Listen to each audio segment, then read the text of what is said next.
Assalamualaikum warahmatullahi wabarakatuh. Alhamdulillahirabbil alamin. Wa bihi nasta'inu ala umurid dunya waddin. Wassalatu wassalamu ala asyrafil anbiya'i wal mursalin sayyidina Muhammadin wa ala alihi wa ashabihi ajmain, amma ba'du.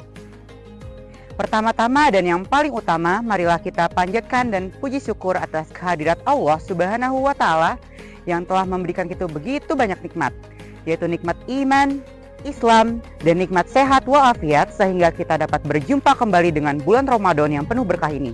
Salawat serta salam marilah kita panjatkan kepada baginda Nabi besar kita, Nabi Muhammad SAW. Semoga kelak di hari kiamat nanti kita diakui sebagai umatnya dan mendapatkan syafaatnya. Perkenalkan, nama saya Jafero Afsel Ayala dari kelas 8 Usman. Dalam kesempatan kali ini, saya akan menyampaikan kultum yang bertemakan kehidupan dan sejarah Utsman bin Affan. Saya akan membahas 3 poin. Langsung saja, poin yang pertama adalah pengangkatan Utsman bin Affan sebagai khalifah. Ketika merasa ajalnya sudah dekat, Umar bin Khattab memilih 6 orang sahabatnya yang menjadi Dewan Syura pada zaman itu untuk menggantikannya sebagai khalifah. 6 orang sahabat itu dipilih dan yang mendapat suara terbanyak akan menjadi khalifah. Mereka itu ialah Utsman bin Affan, Ali bin Abi Thalib, Abdurrahman bin Auf, Zubair bin Awam, Talhah bin Ubaidillah, dan Sa'ad bin Abi Waqqas. Menurut wasiat Umar bin Khattab, siapa yang mendapat suara terbanyak akan menjadi khalifah.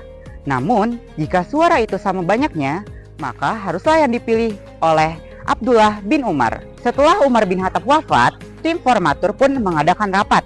4 orang mengundurkan diri dari calon khalifah dan tersisa 2 orang, yaitu Utsman bin Affan dan Ali bin Abi Thalib. Proses pemilihan terjadi kendala karena masyarakat umum banyak yang memilih Utsman bin Affan sebagai pengganti khalifah, dan dalam tim formatur banyak perbedaan pendapat. Ada yang lebih memilih Ali bin Abi Thalib dan juga ada yang memilih Utsman bin Affan. Akhirnya, sesuai keputusan, Utsman bin Affan diangkatlah menjadi khalifah. Beliau diangkat di usia 70 tahun dan menjadi khalifah selama 12 tahun. Selanjutnya, poin yang kedua, yaitu kehidupan dan sifat-sifat Utsman bin Affan. Utsman bin Affan adalah salah orang pertama yang masuk Islam. Ia juga pernah menjadi sekretaris Rasulullah dan menuliskan wahyu pada saat itu. Pada zaman Abu Bakar, ia juga menjadi penasehat khalifah.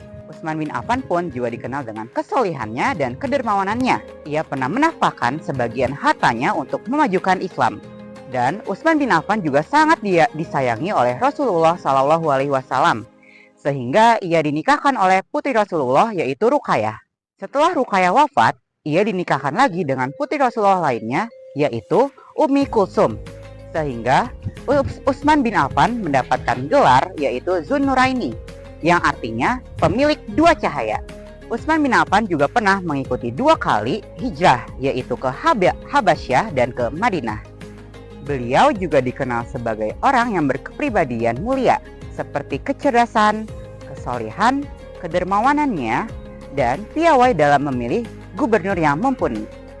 Selanjutnya adalah poin yang ketiga, yaitu fitnah terhadap Utsman bin Affan dan wafatnya. Api kemarahan sebagian besar umat Islam kepada Utsman bin Affan semakin lama kian membara. Sementara itu, penghasut dari bangsa Yahudi yang baru saja masuk Islam, Abdullah bin Sabah, kian mengobarkan api kemarahan tersebut. Ia menghasut dan menjelek-jelekan Utsman bin Affan. Hasutan yang paling berbahaya adalah ia mengatakan bahwa Rasulullah pernah berwasiat bahwa kedudukan khalifah seharusnya diberikan kepada Ali bin Abi Thalib. Hasutan itu dimakan oleh masyarakat setempat, dan masyarakat pun berpikir Utsman bin Affan menjadi khalifah dengan jalan yang tidak sah dan melanggar wasiat Rasulullah SAW. Lalu Abdullah bin Sabah dan para pengikutnya mendatangi Madinah. Ia menghadap ke Khalifah Utsman bin Affan dan memohon untuk semua gubernur yang diangkatnya diganti oleh kerabatnya. Lalu permintaan itu dikabulkan oleh Utsman bin Affan. Hal ini sangat menyenangkan hati mereka. Tidak lama dari itu, mereka kembali mendapatkan utusan Utsman bin Affan membawa sepucuk surat. Surat itu ditulis oleh Marwan. Surat itu berisi oleh perintah Utsman bin Affan yang memerintahkan gubernur saat itu untuk menghukum semua pemberontak. Padahal gubernur tersebut sudah diganti.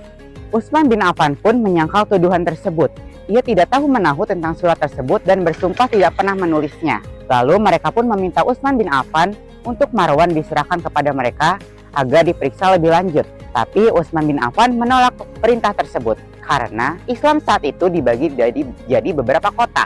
Kesempatan ini pun dijadikan oleh pemberontak untuk mengepung rumah Utsman bin Affan selama 40 hari.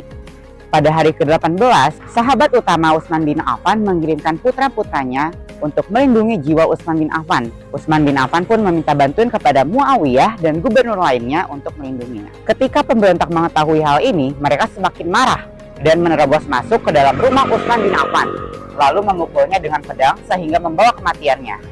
Dan mereka juga merampas semua hartanya. Peristiwa menyedihkan ini terjadi pada tanggal 17 Juni atau 18 Zulhijjah 35 Hijriah.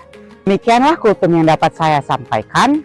Kurang lebihnya mohon maaf apabila masih banyak kesalahan kata, karena kesempurnaan itu hanya milik Allah Subhanahu wa Ta'ala. Akhirul salam, wassalamualaikum warahmatullahi wabarakatuh.